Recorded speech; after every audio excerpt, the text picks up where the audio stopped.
This is the triangular framework that we saw in the Sistine Madonna by Raphael. I wanted to create an image from this triangular framework. I looked at my sketchbook and I looked at my next idea for a painting.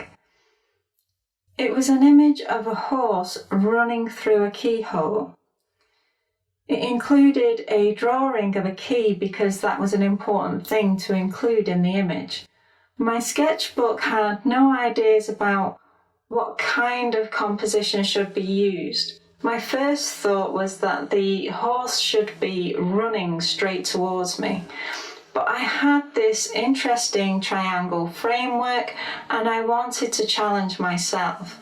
This would be the framework for my painting.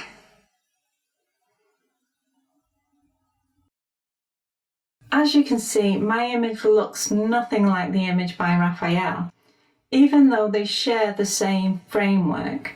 They both use the same triangular structure. When I place that framework above the image, you can see how I've used it to guide my composition. The head and the neck of the horse follow the two top edges of the top triangle. The gold key runs parallel to the top left side of the triangle and the blue key follows the left edge of the lower triangle. I've used that triangular framework as a guide and it's created an interesting composition. You'll notice that I also added another triangle to the framework.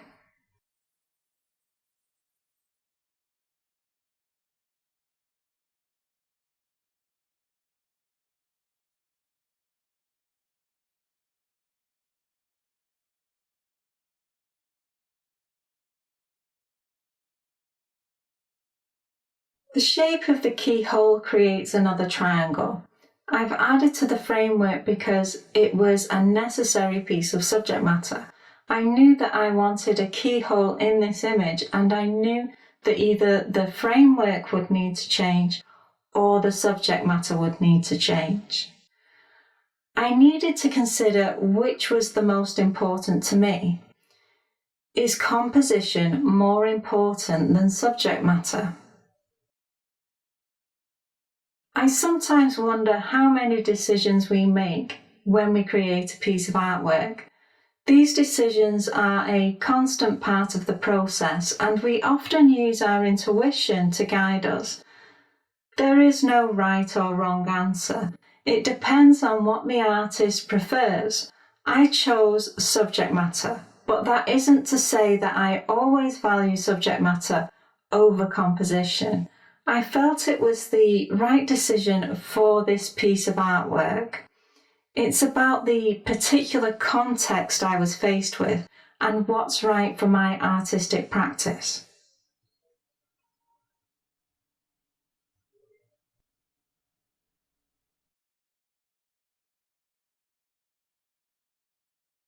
My image has a slightly different framework to the original, and there would be nothing to stop me from using this framework again and again. And each image I create would be different. This is a good way of creating a framework. But there are some things to be aware of.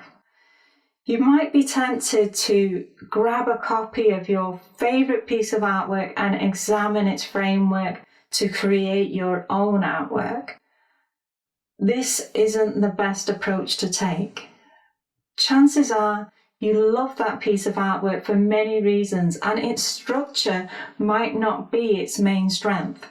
You might be more interested in the colours or the detail, and those elements may have been created with such skill that it hides a composition framework that's flawed.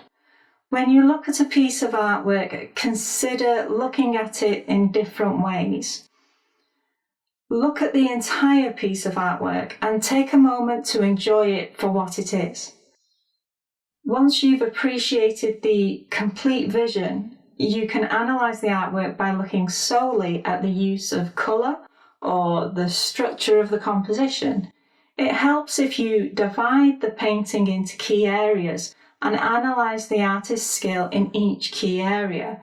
You might find a painting that has horrendous use of colour and terrible detail, but if you look past it, you might see a fantastic framework. The structure might be amazing, but the elements that are placed upon it are a little flawed in how they have been used. I personally believe that in every piece of artwork there is something amazing, and we must learn to see it. When you choose a piece of artwork and create a framework from it, make sure you choose a piece of artwork based on its structure and that you stay disciplined enough to view it solely in those terms.